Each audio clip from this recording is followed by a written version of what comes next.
Namashishtam manamapi Vasachiputram atrasurupam Rupam tasya grajauripurim maturim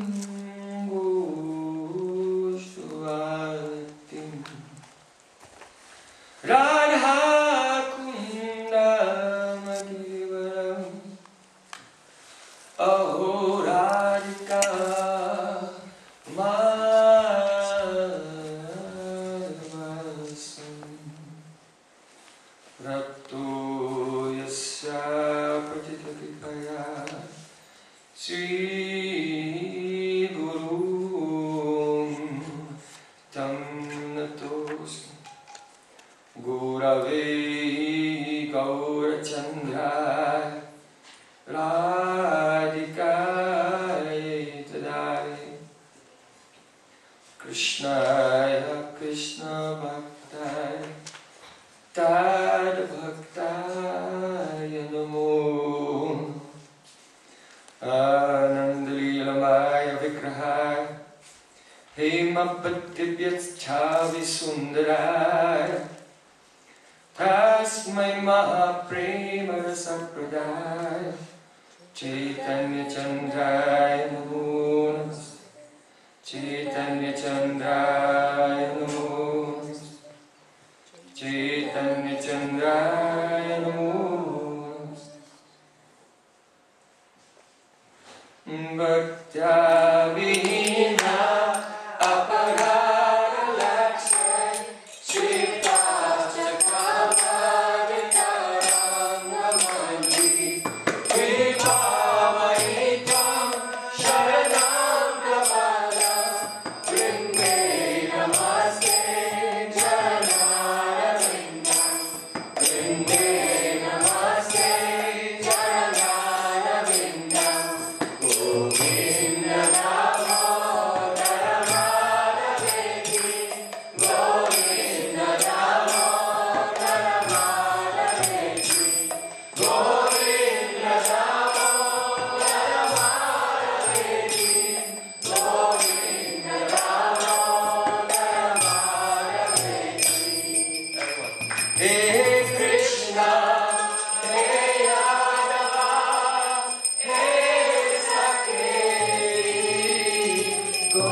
First of all, I offer my Sastandangarat Puspanjali, my heart like flowers, thousands and thousands of times, at the lotus feet of my holy master, my supremely worshipable spiritual guru, Nitya Lila Pravishta Om Vishnupad, Ashtottara Satasishimad, Rupanugacharyavarya, Srila Bhakti Vedanta Narayan Goswami Maharaj.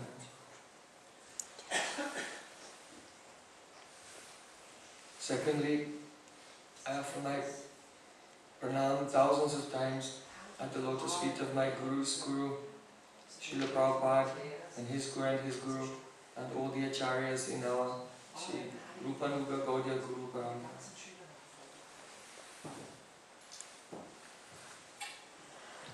And finally, I offer my pranam to the assembled Vaishnavas and Vaishnavis, pancha-samskaras.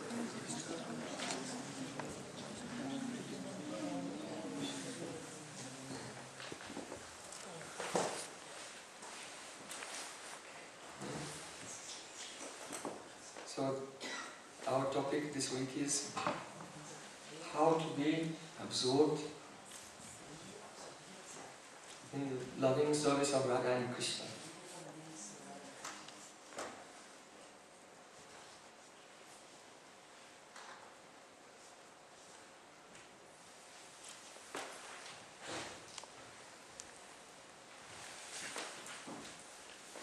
in the invocation of the supreme of all Vedic scriptures, Grantaraj Srimad Bhagavatam. There he said, Sadyo Ridya Varudate Atrakatibi Susru Subis Tachanat.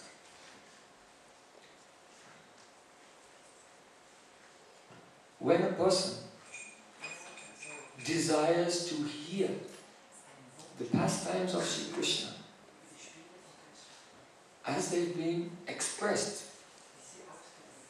by Paramarasik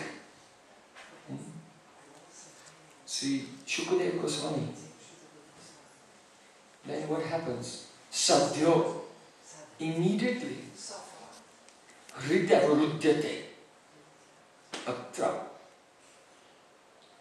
Hridya Varudyate means trapped in the heart. When someone is trapped, they cannot leave, they cannot escape. So when a person desires to hear Srimad Bhagavatam, then who becomes trapped? Shamsundar. Krishna, he comes into the heart of that person and he's bound there and he cannot leave. In this verse, the word atra has been used. Atra means here. Dharma prajita kaitavatra paramone matsaranam satam vedyam vastavam atra vastu sivadam tapataram atra. Again and again the word atra has been used in this verse. Atra means here. Here and only here. It means only of all the Shastra, of all the scriptures, only Srimad Bhagavatam has the inconceivable power to cause Krishna to be captured forever in your heart. Sadhyo means immediately, not after some time, just now. Ritya varudite tak tibis susrusubis tatchanat. Tatchanat, tat means that kshan, moment, in that very moment that you hear. But there's another meaning. The word kshana also means utsava, festival. A festival of joy. Yayam vajaksha tavapada talam ramaya datakshanam kochidaranya jana priyase. The gopis have said, Oh Krishna, if Lakshmi Devi would have the opportunity to touch your lotus feet, then she would experience kshana, a festival of joy. Kshana means festival. So here Tatchanat does not only mean that when we hear the message of Srimad Bhagavatam, at that moment, Krishna is captured in your heart, but it also means Tat. Tat means Krishna. Om Tat Sat. Tat is God. Supreme truth is Tat. So Tat Chanat means when a person wants to hear Srimad Bhagavatam, Tat Chanat, that occasion is a festival of joy for Krishna. Krishna himself becomes ecstatic and runs there at once into that devotee's heart and never wants to leave. So hearing Srimad Bhagavatam is extremely powerful.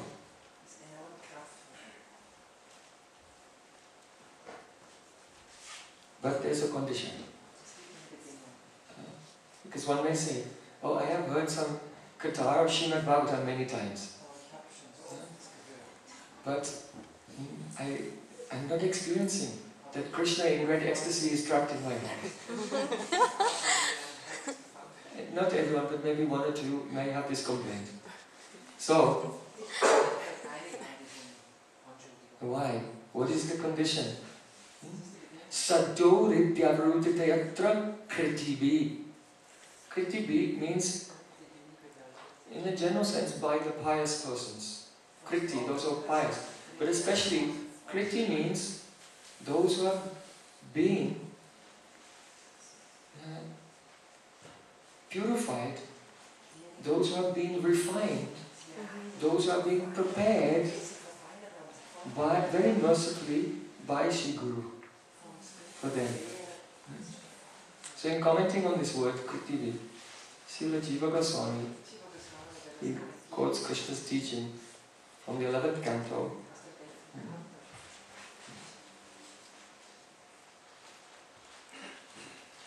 He said, Labdha anugraha acharyat Thaina sandashita gamaha. Means Labdha anugraha, one who has attained the mercy. Acharya, from the Acharya, from his spiritual master. What type of mercy? Tena sandashita agamaha. They have some training, they have undergone some training according to the agam. Two types of scripture, nigam and agam. Nigam means Shruti, the Vedas. And agam, here means Tantra, Vaishnava Tantra scriptures. Like Narad Pancharatra, Hari Bhakti Vilas, and so on.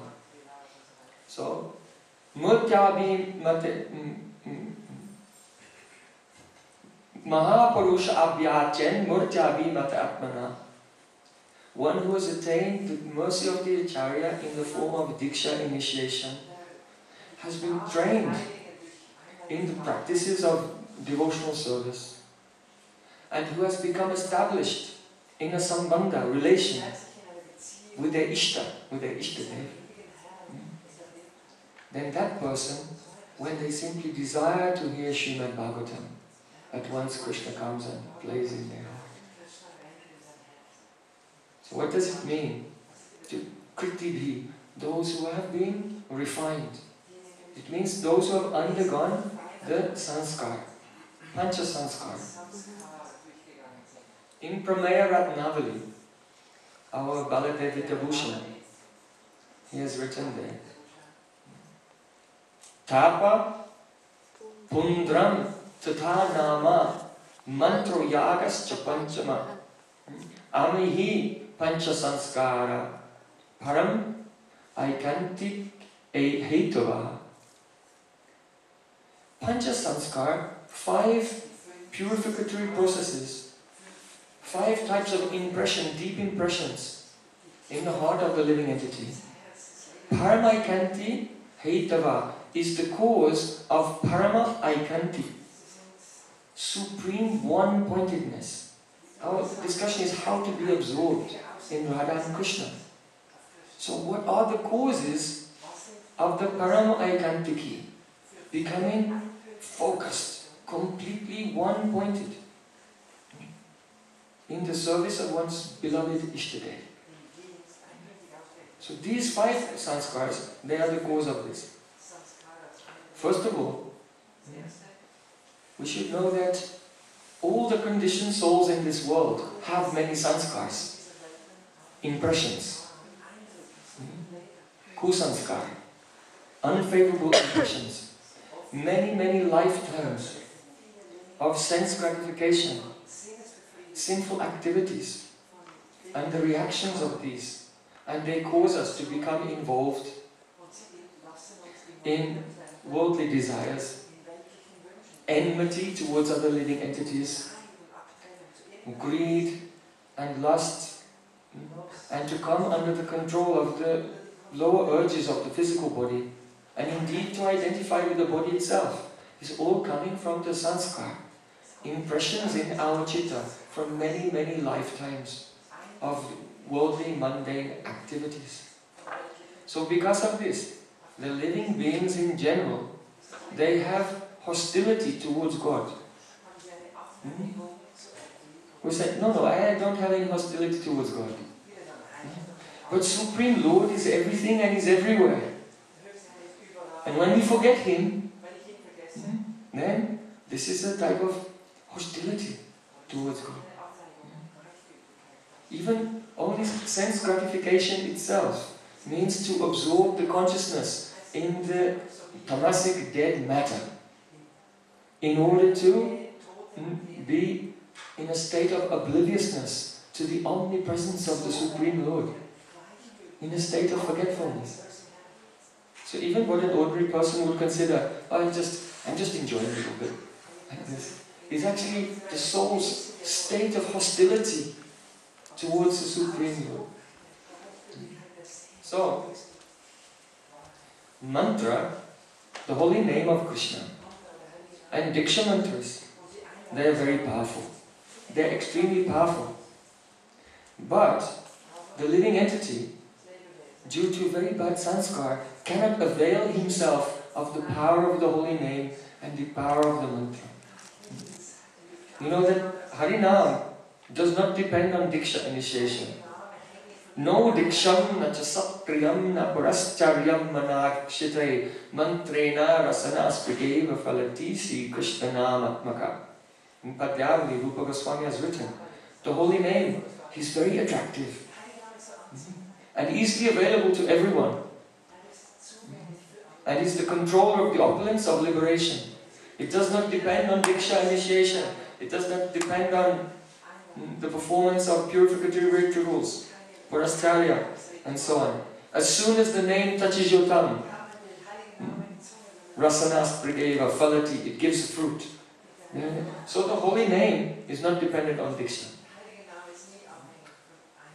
Now the diksha mantra, the mantra given by Guru to make our relationship with our Ishtadev, is just also the holy name, but in the dative case. Mahamantra is in the vocative case, and the diksha mantra is in the dative case. So, if the holy name is independent, then will the diksha mantra be dependent? If the holy name is independent of diksha, what about the diksha mantra? Is it independent of diksha? So Srila Jiva Goswami said, yes, if the holy name is independent and the diksha mantra is made of holy names, then the diksha mantra is also independent. It is Swartasiddha, it is self-manifest, not dependent on anything. However, because the living entities, they have two things, Kadarya Shila. Kadarya Shila means unvirtuous conduct, the tendency to do irreligious things, sinful things even, Kadarya Shila. And also because they have vikshipta chitta, a distracted mind. Meditation and mantra is fine if your mind is not jumping here and there like a grasshopper. But if your mind is vikshipta, distracted, then you cannot avail yourself of the power of the mantra. So, because living entities are affected by these two things, kadarya shil, unvirtuous conduct, and vikshipta chitta, distracted mind, therefore the process of initiation is necessary, process of diksha, to be trained by a qualified guru. And then one can avail oneself of the nectar, the amrita of Harinam, and the nectar of the Gopal mantra, Kam Gayatris, diksha mantras. So diksha initiation, Srila Baladevi Vibhushan Prabhu, he writes, consists of pancha-samskara, five rituals that leave a deep impression. So these are tapa, pundram, nam, mantra, and yaga. So I explain them one by one, the general meaning. Then we'll go into the profound meaning. First, it's called tapa. Tap means the body should be marked with the names or the symbols of the Supreme Lord. So you can see in India, in some sampradayas, they do tap, because tap also means burning. So they have an iron brand and they put it in the fire. So then the disciple comes to the Guru and the Guru and burns the sign of the conch or the club and the disc, the signs of Lord Narayan, onto the body of the disciple. Like this. Who would like to take this? Are you ready? So then tap, you are burnt, and for your whole life now, you should remember that you have accepted some taps of austerity to attain the Lord. So, in the Gaudiya Sampradaya, we don't do this. The body is marked with the syllables of the name of Krishna in sandalwood paste or in gopi chandan. Srila Sanatana Goswami Pad said, the names of Krishna, the akshara, just the letters of the names of Krishna are so powerful that if a person only feels the shape of the letters of Krishna's name on his skin, writing with chandan, that touch of the akshara gives mukti, liberation. So what to speak of those who chant the holy name with devotion. So, in our Gaudiya line, we are marking the body with the holy names with sandalwood paste or gopi chandan. This is tap. Then, tapa pundra. Pundra means urdhva pundra tilak. The spiritual master gives tilak. Then, Nam. Nam means that he gives Krishna's name and also gives you a name of Krishna with the suffix das or dasi. Just as when you are born, afterwards your parents do nam-samskara and they give you a name and then you say, my name is whatever, George, the son of Albert. And you have this impression, this is who I am. So Guru gives name, Krishna Das, Radha Dasi, and it makes an impression. It is your identity, in a general sense. So, Tap, Udva Pundra, Nam, then Mantra. The diksha mantra is given. And then the fifth one, Yag, means sacrifice. Fire sacrifice is done. And this together constitutes the pancha-samskara. So, Srila Bhaktivinoda Thakur explained that in the modern age, these 5 sanskaras are done, but in name only. Because we see that devotees, even after initiation, they have many problems. And in the daytime, then they come and they do kirtan, and then at night time, they go and smoke some marijuana.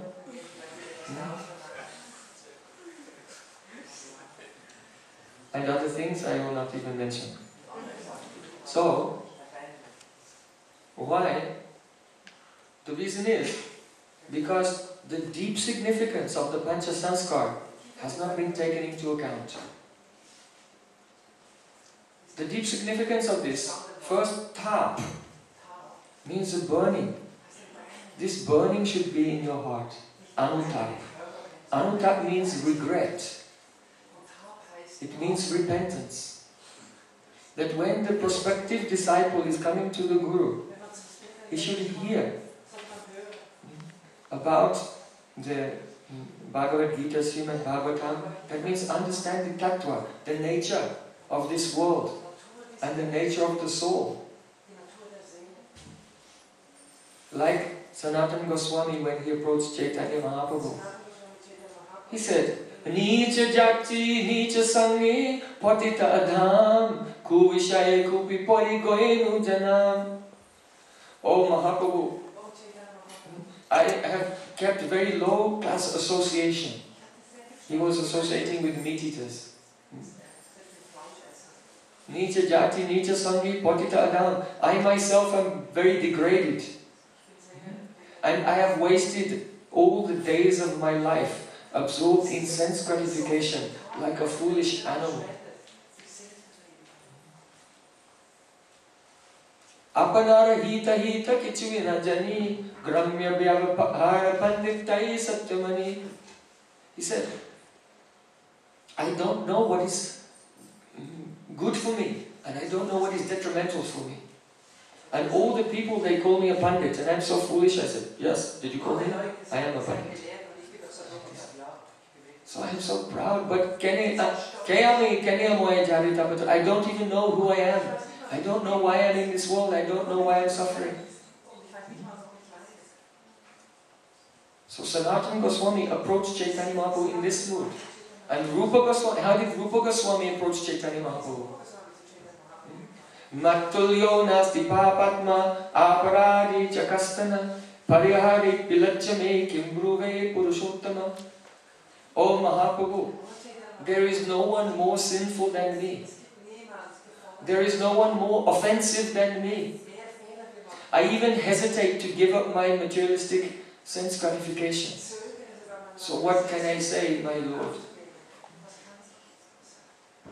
So when by the association of Vaishnavas, the living entity deeply imbibes this burning sensation of regret, of repentance, I am fallen.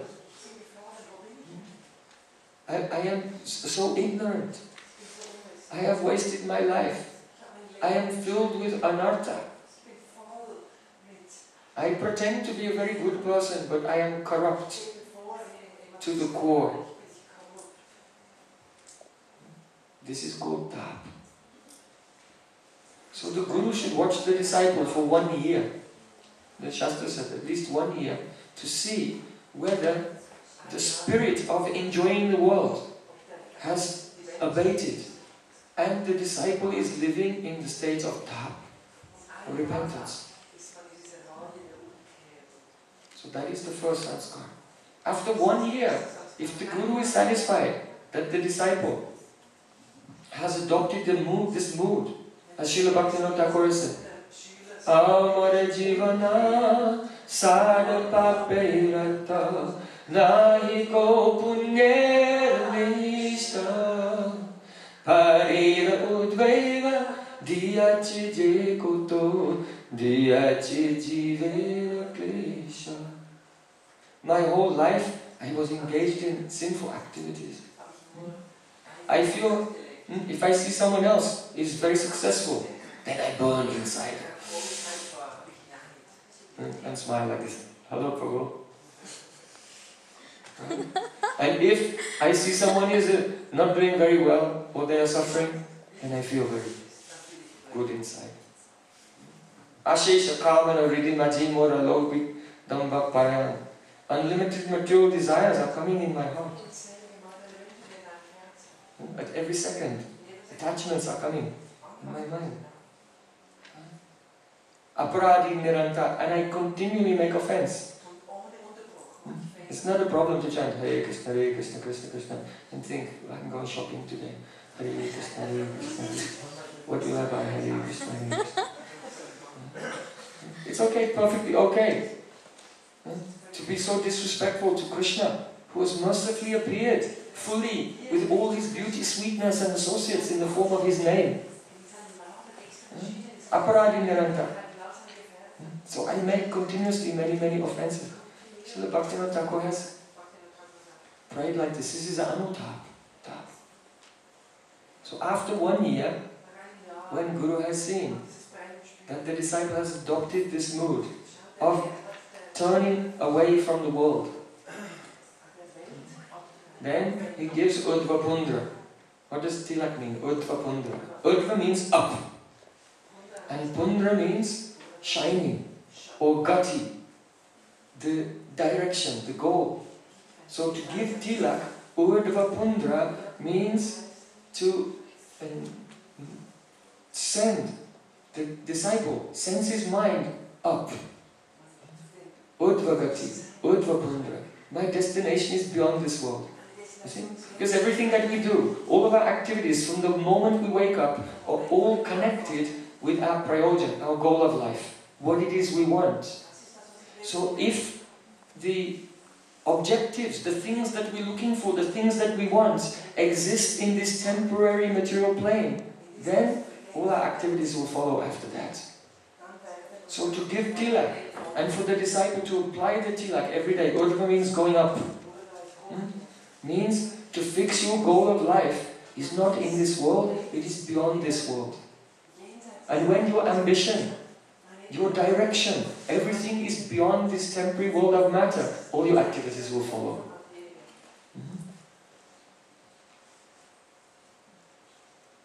Then when the Guru sees that the disciple is shining, a person who has turned away from the sense gratification of this world and fix their heart, I want to attain a transcendental goal, they will begin to glow.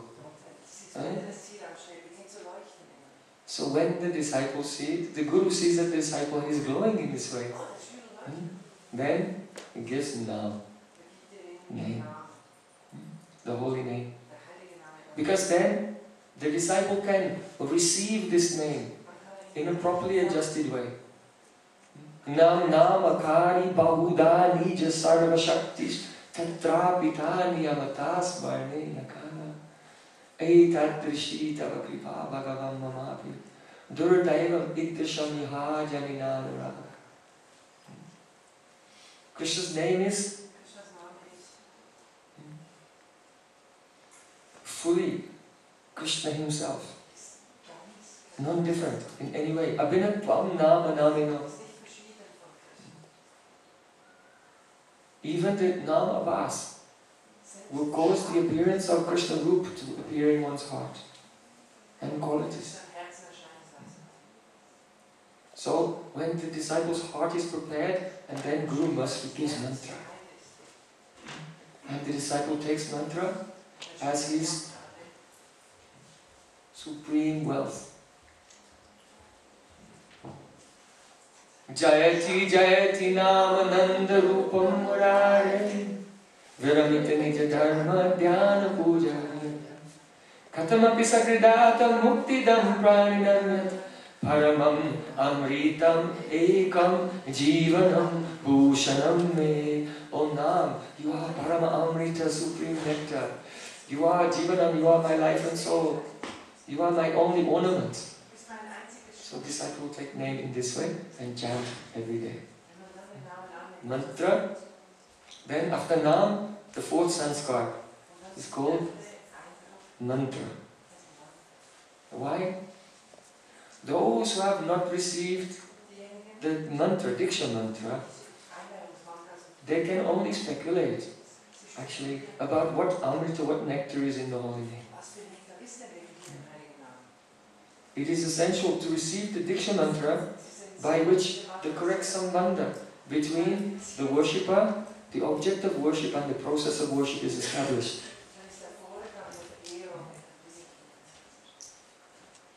So Guru then gives the diksha mantra.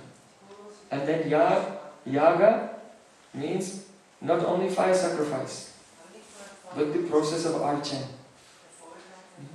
In other words, by the diksha mantras, the Guru teaches the disciple how to worship his Ishtadev, the deity of his mantra. Waking up the deity in the morning, washing hands and mouth, giving toothbrush, taking care. Why? Because even though one has gone through the first four sanskaras, the material impressions have not yet fully abated unless one is devoted and dedicated to Krishna. And until we can directly perceive Krishna and experience Him in the name, then it is necessary to worship the Vigraha, the deity. And even when one becomes enlightened and self-realized, he will go on serving because attachment. There is attachment to serving Krishna in His Vigraha form. So then, one's whole life is revolving about this, especially those who are grihastha, who are householders. They must keep Vigraha at home and do puja, do archan every day. And everything they're buying, I'm buying this for my deity, and cooking for my deity, and offering, and taking my deity's remnant, and decorating everything, and singing kirtan, chanting before the deity, and engaging others in the service of the deity like this. So one's whole life completely revolves around Krishna. Nothing else. Only Krishna, Krishna, Krishna, Krishna, Krishna. So this is called pancha-samskara. In Pancharatri it is said, Srutim smriti puranadi pansratta vidimbina Aikantika hare bhakti utpayata vikalpate. That if someone is practicing bhakti, but disregarding the rules and the regulations of the Sruti, of the Smriti, of the Pancharatra and so on, then their practice of bhakti just makes a disturbance in society. And so, in the Kali Yuga, because the proper sambandha relation between the guru and the disciple is often not established, therefore the sampradayas go into a state of chaos. But when Shastra is followed in the correct way, according to the direction of our acharyas, then the transcendental knowledge can be transferred very, very purely and perfectly from generation to generation, and sampradaya flourishes. So, the disciple who has undergone the 5 types of sanskar is called kriti, or refined, prepared by the spiritual master. And for him,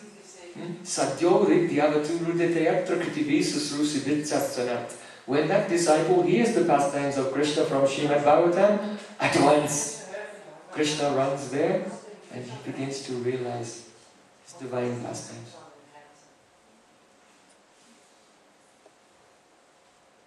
You see, I'm trying to follow the schedule to the end. So I want to give one drop of Srimad Bhagavatam.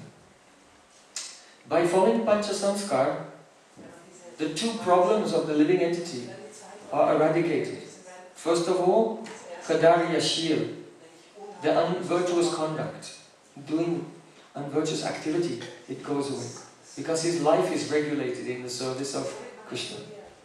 And on the other side is vikshipta chitta, the destruction of the mind. Because by serving Vigraha, chanting Harinam and remembering the diksha mantras 3 times a day, mind becomes very steady. Krishna's name, form, qualities, they will not appear in a heart which is not pure. Unless the chitta is shuddha, you cannot do smaran.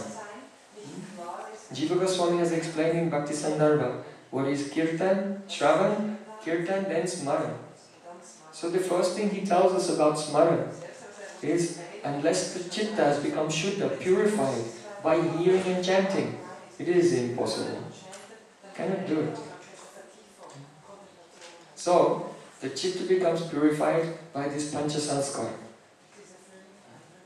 Then, when one hears Srimad Bhagavatam, one becomes overwhelmed with the nectar as Krishna's form and qualities and pastimes begin to appear. When the mind has become steady, one can do mantramayi upasana. It means to select one verse of Srimad Bhagavatam and chanting Harinam and stop for a moment and then recite that verse and then continue to chant the holy names while deliberating upon the profound meaning of each syllable of Srimad Bhagavatam. This is the actual process of bhajan given by our 6 Goswamis.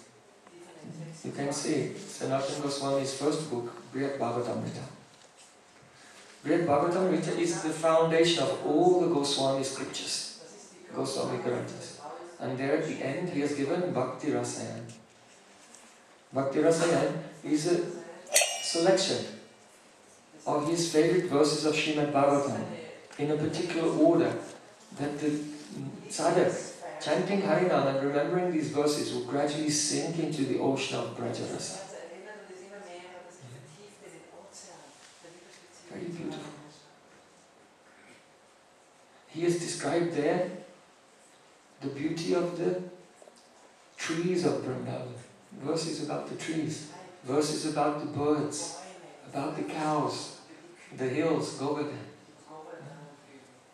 Then after describing the landscape and the cows, he gives verses about the glories of Krishna's friends, the cowherd bulls. Then the glories of Nanda Maharaj and Yashoda. And then finally, he moves to the glories of the love of gopis. And different persons have described their love. Sometimes Akrura has glorified the gopis. Sometimes Bhishma Dev has glorified the gopis.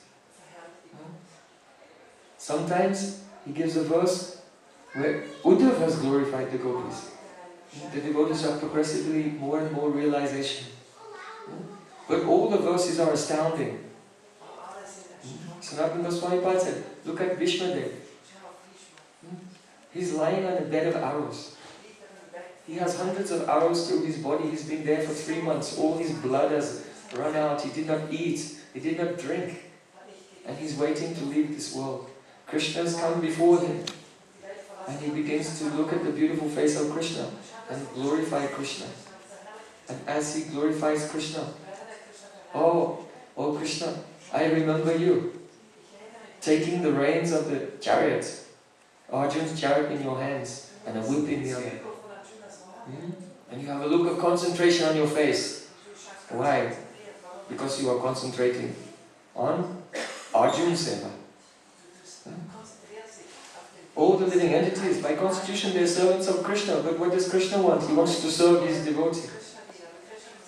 I remember your face covered in dust and perspiration. And you are very absorbed in Arjun driving the chariot nicely for him on the battlefield. He said, oh Krishna, I remember you. I remember you when Arjun's chariot was stuck and I was overpowering him with my arrows.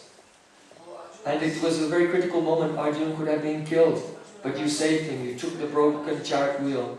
And like a lion, breaking your own promise and keeping mine, you ran towards me to strike me with the wheel. You're not even aware that your own cloth had fallen off as you were running there.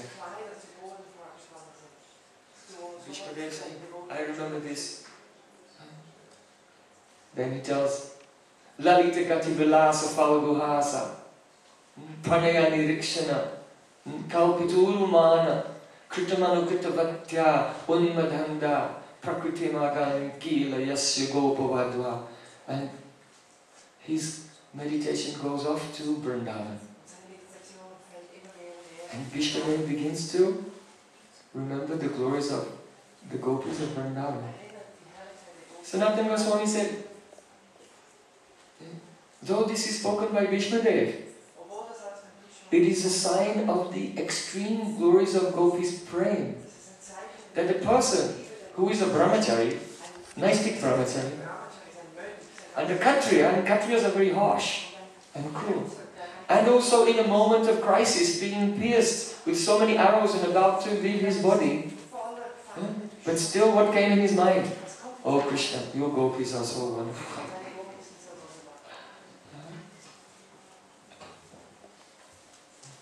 And what did he say? Lalita Gati Vilasa Falguhasa. Lalita means charming. Lalita Gati. How Krishna walks.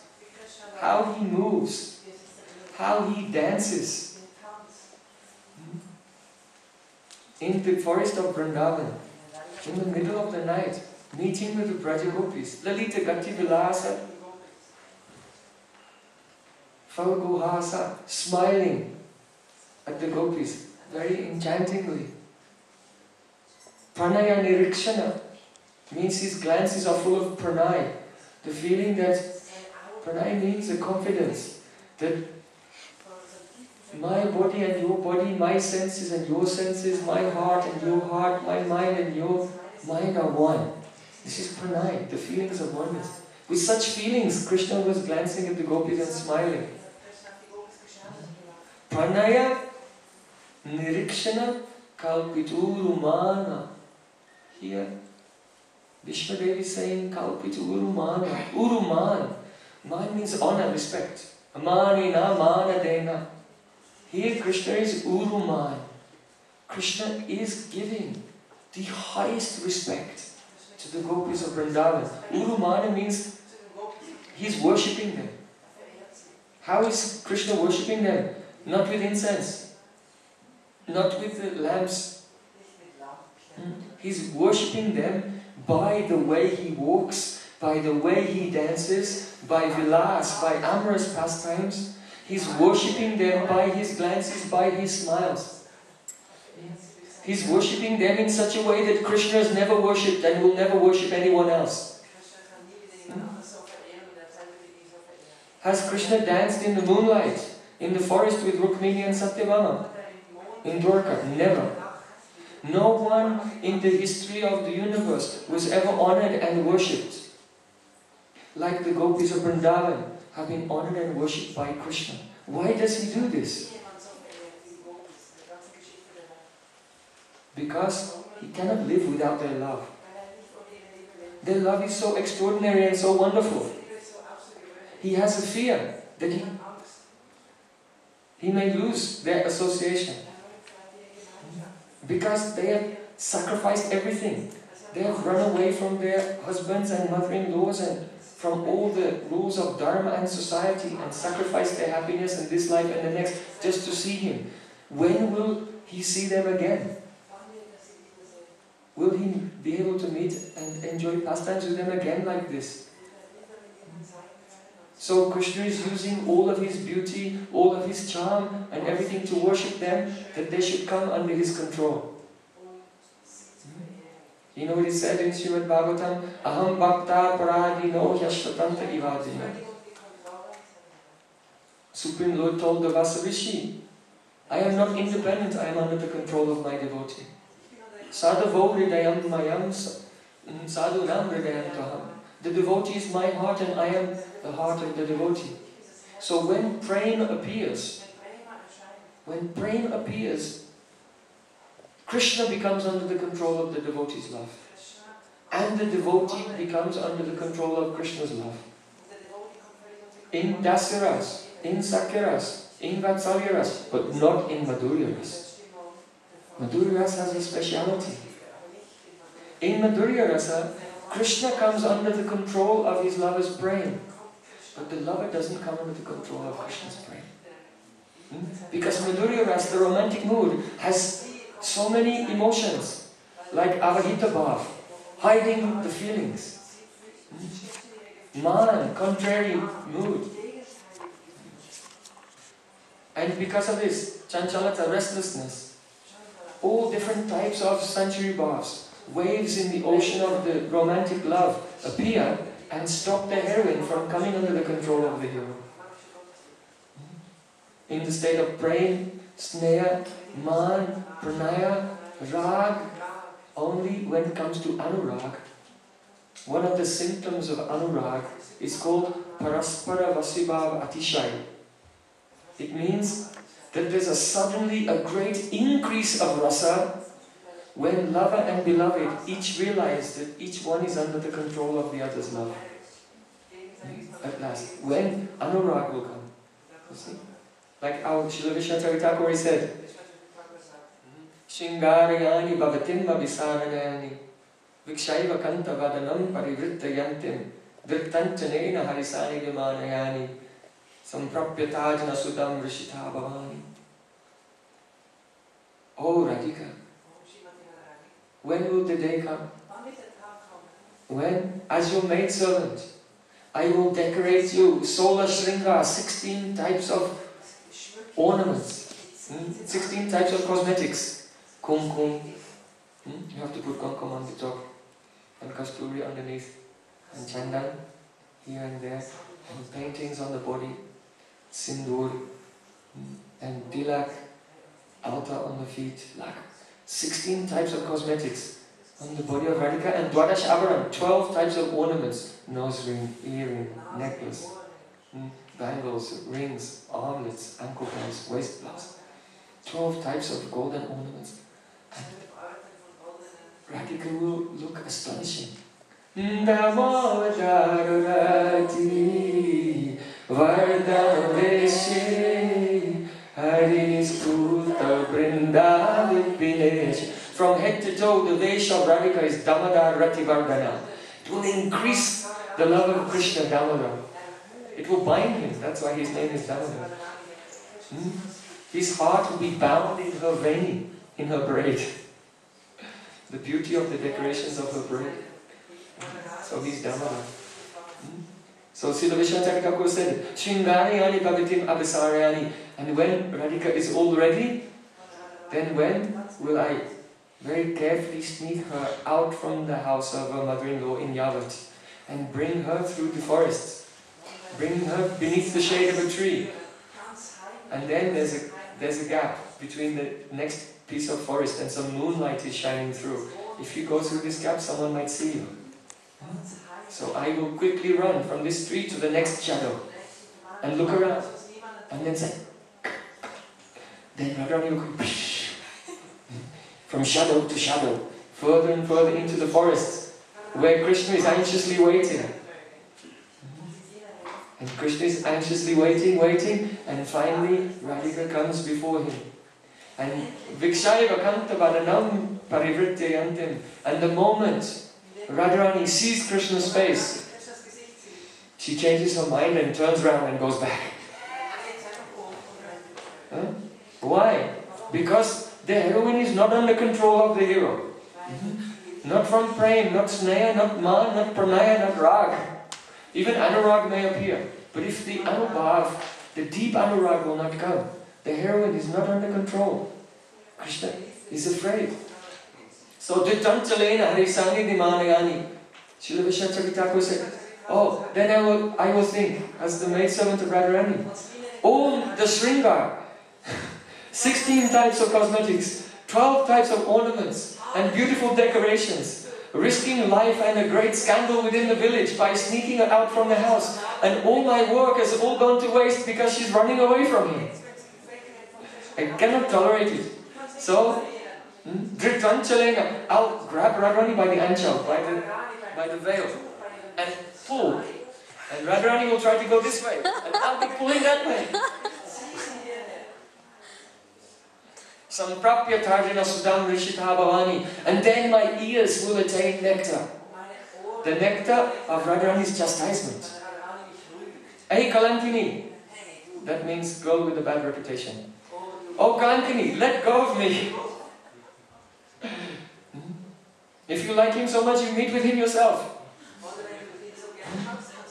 And Radharani pointing her finger will criticize me with harsh words. When will my ears be full of this nectar as I'm trying to pull her and stop her from escaping from Krishna? Then I will fall at her feet, O Swamini, and hold her feet so she cannot walk away. And then Krishna will come close. And when Krishna becomes close, then Radhika is the whole sattvic bhavs manifest. Perspiration, hair standing on end, trembling. And she cannot move. So now she became slack. So then I'll grab her arms and go like this on the shoulders of Krishna. And then Jai Jai Radha-Krsna Yugala Vinam. Radha-Krishna's meet. So we see, until the Anurag will become very high, the heroine is not under the control of the hero. Srila Rupa Goswami gave another example. Once Radha and Krishna, they were searching for each other in the forest. And Krishna did not know where is Radhika, Radhika did not know where is Krishna. But Radhika's Anurag had become so high, searching, and just by chance, in the darkness, they suddenly came face to face. And at once, Radha and Krishna tightly embraced each other. Until Anurag will come to the high level, such lila will not take place. Because this is Parasvara Vasibhav Atishay. So Vishnudev, he's saying, Lalita Gati Vilasa Falguhasa Pranaya Nirikshana Uru Kalpituru Mana.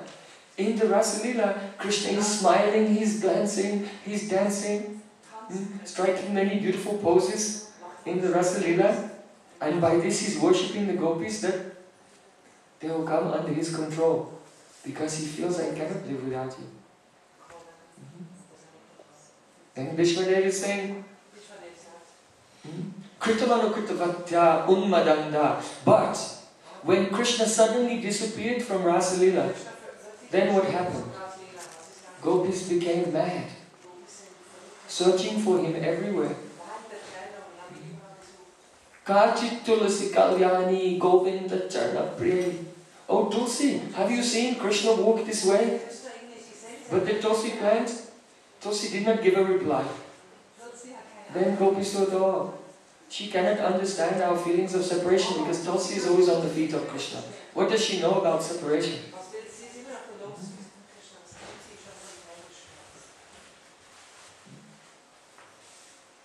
In this way, gopis were talking to trees and flowers, to the deer, and they became so absorbed in Krishna. Krishna Aham. They began to think, I am Krishna. And they imitated his pastimes. So Kritamanu Kritavatya Unmadanda means that the gopis became Unmadanda, in a state of complete madness, intoxication, of separation from Krishna. They became anda, blind. Here blind means not that they could not see, but they became vivek shunya, completely free of all ability to discriminate between what was real and what was unreal, to discriminate even whether they are a gopi or whether they are Krishna. Unmadanda. One gopi put a hand on the shoulder of a friend and was walking. Krishna, I am Krishna. See how I walk. Another gopi imitated the pastime of the killing of Putana. Another one of dancing on Kalyanag. Another gopi imitated the lifting of Govardhan hill.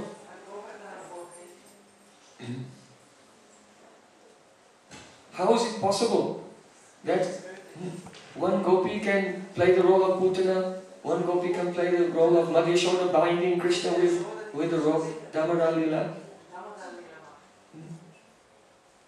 Srila Kavikanapur said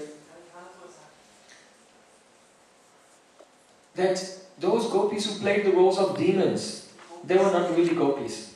Yoga Maya manifested some extra gopis just to play the other side of the lila, for the gopis who were absorbing, thinking, I am Krishna. So if a gopi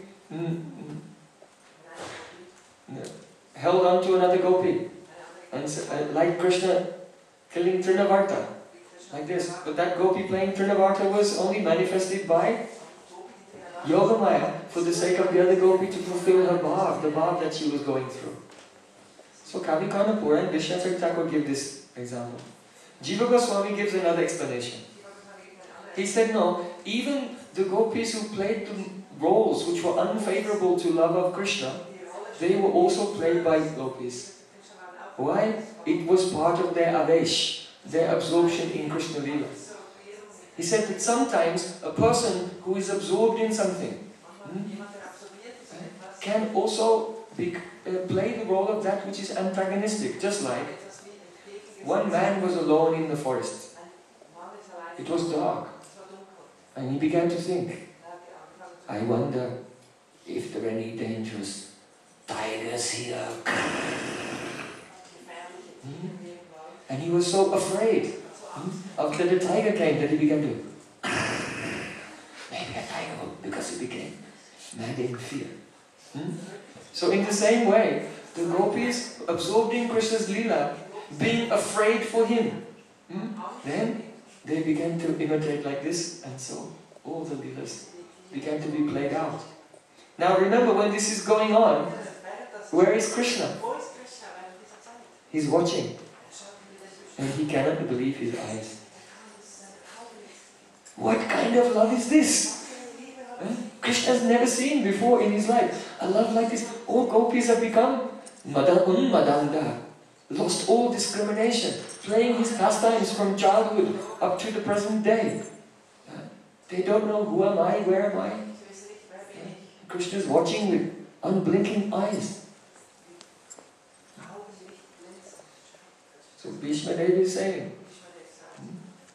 Kritamanu kritavatya unmadhanda prakritim agan kila yasya gopavadva. The gopis, prakritim agan, they attain Krishna's prakriti. The meaning is that they don't look like Krishna, but inside they thought, I am Krishna. Prakriti means nature. And another meaning is, they attain Krishna's prakriti. Akriti means form, the form. So akriti is the opposite of that, that means heart. The gopis attain Krishna's heart means that when Krishna was seeing their astonishing and indescribable love that even Krishna himself does not have, does not realize, cannot understand. When Krishna saw this, then the gopis became Krishna's prakriti, Krishna's heart. In other words, he became absorbed in meditation on Braja gopis. You know that? Lakshmi Devi, Lord Shiva, Lord Brahma, all the great sages, they are praying. And for them, their dhyeya, dhyeya means the object of dhyan, meditation. Their dhyeya, the object of their dhyan is Krishna. But for Krishna, his dhyeya, his object of dhyan is gopis. And he cannot forget this moment in Rasalila. How in separation, the love that was inside, their hearts were broken and the love began to pour out. And Krishna himself, who is the object of all adabhut, astonishing rasa, he himself became struck with wonder. All the sages who are Atmaram, self-satisfied, they meditate on Krishna because he is full of adbhut gun. Atmaramas chamunayo ne granta apyarukrame kuravanta hoitutim bhaktim itam bhuta gunohari. So the sages who are self-satisfied meditate on Krishna because he has wonderful qualities. And similarly, Krishna is self-satisfied, meditates on the gopis because they have qualities that make Krishna become struck with wonder. So prakritima agan kila yasya gopavadva. Gopavadva, Vadu means the new brides, the brides of the gopis. They are young gopis and they've been married to gopis, to others. So this indicates parakya rasa, that they have left their husbands and families. Patisutan vaya bratra bandhavan aktivilam giteya chitagata. Only to please Krishna. And also, prakritimaghan kilayasya gopavadva means that seeing the beautiful expressions of love of gopis in the state of the madness of separation, Krishna attains his own prakriti, his own nature. You know, Shama Sundar, Brajendra Nanda, Gopi Janna Vallabh, Krishna of Vrindavan. He is supreme. He is superior to Narayan. He is superior to Dwarkadish. He is superior to Mathuresh Krishna. He has such wonderful qualities. And the qualities of Krishna, they are Swapakash, self-manifest. However, the glories of Krishna of Vrindavan are not dependent upon him. The gopis' love and their astonishing qualities, their humility, their dedication, and their extreme expressions of love manifest in Anurag, Bhav, Mahabhav, Rudabhav, Arirudabhav. All of these things, they are their own. Krishna does not know them, he cannot realize it. He has to appear as Chaitanya Mahaprabhu to try to discover what Gopi's love is all about. So the qualities of gopis are their own, they are Swaprakash. They are Swata Siddha. Swata Siddha means self-established and self-manifested. But when Krishna sees the unlimited self-manifested qualities of gopis Mahabhav, then he becomes absorbed in meditation on them. And because Krishna is meditating on them, it changes him.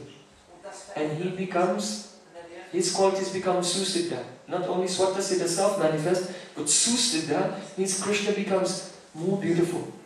The Krishna of Vrindavan is more qualified, more sweet, more attractive. Why? Because he had an experience that left a really deep sanskar on him. You know, sanskar purifies us and changes us. So witnessing the love of the gopis changes Krishna and makes him more beautiful and more qualified by meditating and remembering, especially the lotus feet of Srimati Radhika.